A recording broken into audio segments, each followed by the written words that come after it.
Hi friends, ഹബ്സാസ് kitchen ക്രാഫ്റ്റിലേക്ക് സ്വാഗതം. ഞാൻ സൗജിയ. ഇന്ന് ഒരു കിടിലൻ ബീഫ് ഫ്രൈയുടെ റെസിപ്പിയുമായിട്ടാണ് നിങ്ങളുടെ മുമ്പിൽ വന്നിരിക്കുന്നത്. നമുക്ക് ബീഫും പൊറോട്ടയും പറഞ്ഞാൽ തന്നെ എല്ലാവർക്കും ഇഷ്ടമുള്ളൊരു റെസിപ്പിയാണ്. അപ്പോൾ അതെങ്ങനെ നോക്കാം. ഞാൻ അതിനായി 1 kg ബീഫാണ് എടുത്തിട്ടുള്ളത്. അതിനാവശ്യമായ ചേരുവകളാണ് ഇപ്പോൾ പറയുന്നത്. അതിനായിട്ട് 1/2 ടീസ്പൂൺ മഞ്ഞൾപ്പൊടി, 1/2 ടീസ്പൂൺ ഗരം മസാലപ്പൊടി.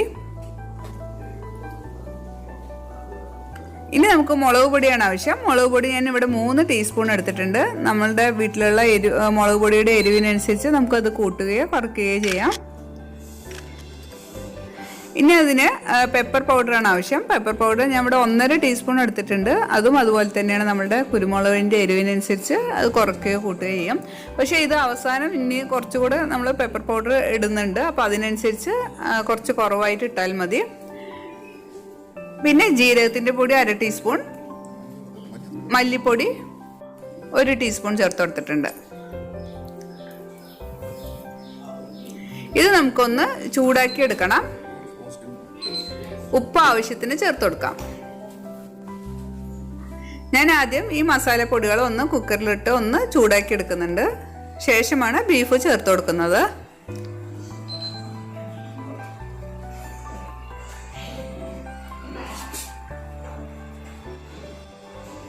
ഇനി ഈ ബീഫ് ഫ്രൈന് ആവശ്യമായവ ഒരു വലിയ ഉള്ളി, അതുപോലെ തന്നെ ഒരു തക്കാളി, പിന്നെ ഇഞ്ചി വെളുത്തുള്ളി ചെറിയുള്ളി പേസ്റ്റ് ആക്കിയത്, അതുപോലെ ഒരു 3 പച്ചമുളക് എടുത്തിട്ടുണ്ട്, കുറച്ച് മല്ലിയില എടുത്തിട്ടുണ്ട്.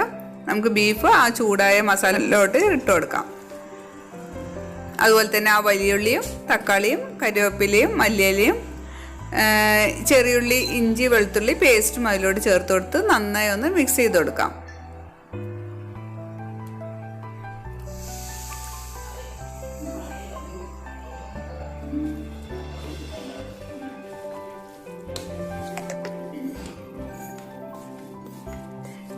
ബീഫ് വേവിക്കുമ്പോൾ അധികം വെള്ളം ചേർത്താത്തതാണ് നല്ലത്. ബീഫിൽ തന്നെ വെള്ളം നന്നായി വരും. അപ്പോൾ അധികം വെള്ളം ചേർത്തിയാൽ നമുക്ക് അത് അവസാനം വറ്റിച്ചെടുക്കേണ്ടി വരും. ഞാനിവിടെ 2 ടീസ്പൂൺ നാരങ്ങ നീരും കൂടെ ചേർത്ത് നന്നായി ഒന്ന് മിക്സ് ചെയ്തെടുക്കുന്നുണ്ട്.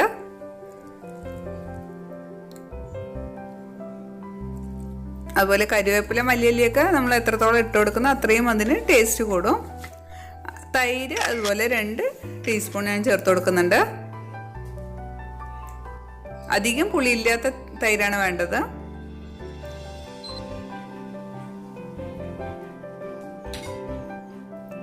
ഇതൊന്ന് അടച്ചു വെച്ച് ഒരു 5 or 6 നമ്മുടെ ബീഫിൻ്റെ വേവിനനുസരിച്ചാണ് ഇത് എടുക്കേണ്ടത്. ഞാനിവിടെ 5 വിസിലോളം ഇട്ടിട്ടുണ്ട്. ഇത് കണ്ടില്ലേ, നല്ല പെർഫെക്റ്റ് ആയിട്ട് വന്നിട്ടുണ്ട്. ഞാൻ ഇതിൽ വെള്ളം തീരെ ചേർത്തിരുന്നില്ല, പക്ഷേ ഏകദേശം അതിൽ തന്നെ വെള്ളം ഉണ്ട്. ഇനി നമുക്കിതൊന്ന് തൂമിച്ചെടുക്കാം.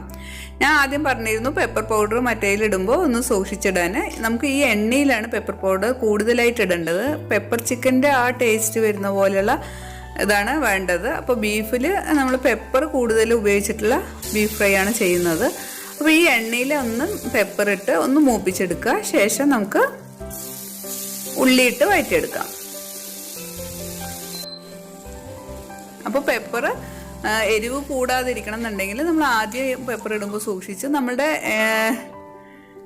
പെപ്പറിൻ്റെ എരിവിനനുസരിച്ച് വേണം ചേർത്താൻ. ഇനി നമുക്ക് ബീഫ് ആ മസാലയിലോട്ട് ചേർത്ത് കൊടുക്കാം. നന്നായി ഒന്ന് മിക്സ് ചെയ്ത് കൊടുക്കാം. ഞാൻ ആദ്യം ആ എണ്ണയിൽ കുറച്ച് തേങ്ങ ഒന്ന് വറുത്തെടുത്തിരുന്നു. ആ തേങ്ങ കൊത്തും കൂടെ നമുക്ക് ഇതിൽ അവസാനം ചേർത്ത് കൊടുക്കാം. ഇത് മസാലകളും എല്ലാം ഒന്നിച്ചൊന്ന് പെപ്പർ പൗഡറും എല്ലാം കൂടെ ഒന്ന് മിക്സ് ആവാൻ വേണ്ടി ഒരു 10 മിനിറ്റ് നേരം, അധികമല്ല, ബീഫൊക്കെ നന്നായി വെന്തത് തന്നെയാണ്, ഒന്ന് അടച്ചു വെച്ച് ഒന്ന് കുക്ക് ചെയ്തെടുക്കാം. ഇനി അവസാനമായിട്ട് ഞാൻ കുറച്ച് കാപ്സിക്കം അതിലോട്ട് ചേർത്ത് കൊടുത്തിട്ടുണ്ട്. അതുപോലെ തേങ്ങ നമ്മൾ വറുത്ത് വെച്ച തേങ്ങയും ചേർത്ത് നന്നായി ഒന്ന് മിക്സ് ചെയ്തെടുക്കാം. ഇതാ കണ്ടില്ലേ, നല്ല ടേസ്റ്റി ആയിട്ടുള്ള വെറൈറ്റി ആയിട്ടുള്ള ബീഫ് ഫ്രൈ റെഡി ആയിട്ടുണ്ട്.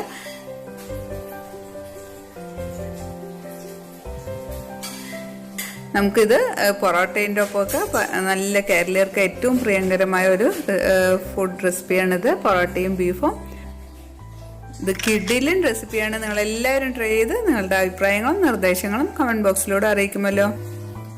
ഞാൻ പൊറോട്ടയുടെ റെസിപ്പി വേറെ ഇതിൽ അപ്ലോഡ് ചെയ്തിട്ടുണ്ട്, അത് കാണാത്തവരൊന്ന് കണ്ടു നോക്കൂ.